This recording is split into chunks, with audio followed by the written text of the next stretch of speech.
Ever wonder how models like GPT just get it? How they seem to actually understand what you're asking?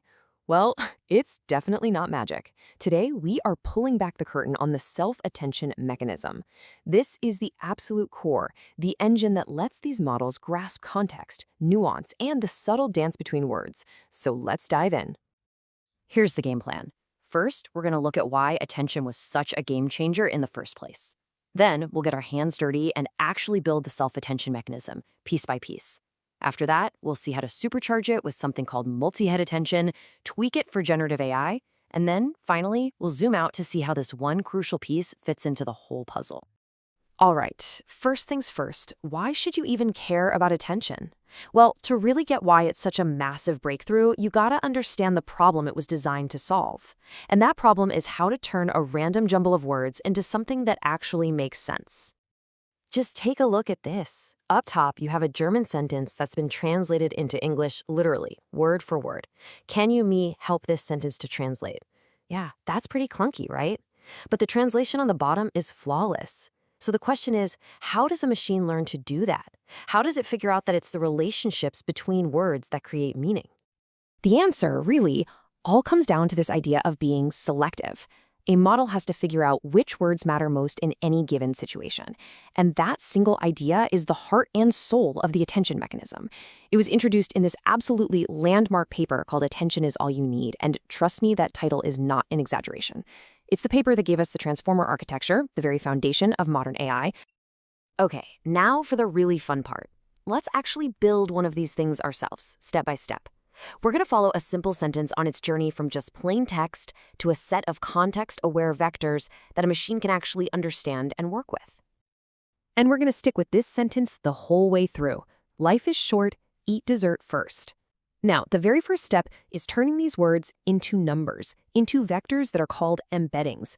You can think of an embedding as a kind of unique digital fingerprint for each word.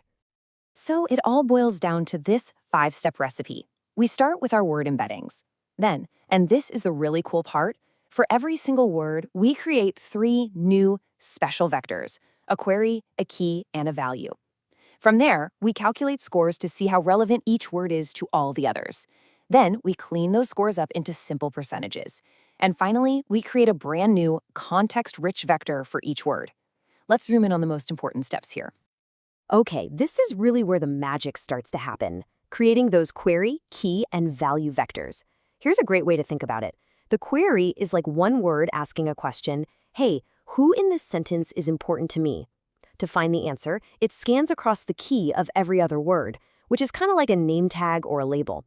When that query finds a key that's a good match, it grabs that word's value, its actual meaning, to get a better understanding of itself. So how does it find those matches? Well, as you can see here, we take the query vector for the word we're focused on, and we basically compare it against the key vector of every single word in the sentence, including itself. That comparison is a mathematical operation called a dot product, and it spits out a raw attention score. Just think of it as a pure relevance score. And here's the final piece of the puzzle.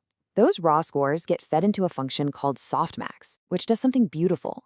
It turns them into neat percentages that all add up to 100%. These percentages tell our word exactly how much focus to give to every other word's value. The result? A totally new vector, a new identity for our word. It's not just the word dessert anymore. Now it's dessert that knows it's the thing you should eat first because life is short. It's packed with context. So that whole process we just walked through, that is a single attention head, and it's pretty powerful. But here's the thing, one perspective is rarely enough. The real breakthrough comes when you run many of these heads at the same time, in parallel, and that is called multi-head attention. And boom, this shows you the difference perfectly. On the left, that's the single head we just built. But on the right, you see the multi-head approach. Instead of one set of query, key, and value matrices, you have lots of them all independent.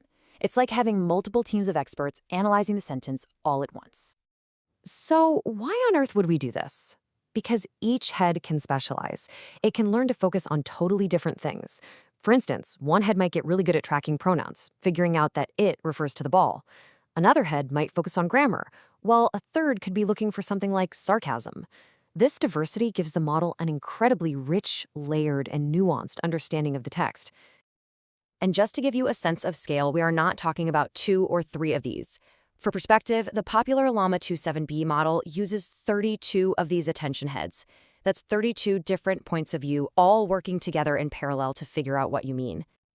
Okay, so we've totally nailed down how attention helps a model read and understand a sentence. But what about when a model like GPT needs to create new text from scratch? How does attention work then? For that, you need a special set of rules. It's a modified version called causal self-attention. You see, when a model is generating text, it's doing it one word at a time. And the number one rule is no spoilers. It's not allowed to peek into the future. To predict the next word, it can only look at the words as already written. No cheating. And the way we enforce that no spoilers rule is with something called a mask. On the left, you've got a normal attention matrix. It's a free-for-all. Every word can see every other word. But on the right, for causal attention, we apply a mask. We basically put blinders on the model. So when it's trying to predict the word that comes after is, it can only see life and is. Everything else is hidden from view. But here's the really clever part. Doing this efficiently is key. Instead of calculating all the scores and then wasting time deleting the future ones, the model uses a brilliant little trick. Before it does the softmax step, it just replaces all the future scores with negative infinity. And mathematically, the softmax of negative infinity is 0. It's a neat hack that gets the exact same result way faster, and that speed is absolutely vital for making text generation actually work.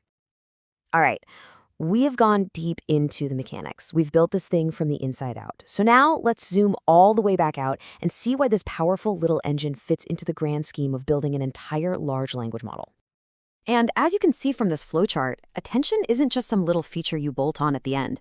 It is a fundamental building block. Look, it's step 2, right at the very beginning of building the model itself.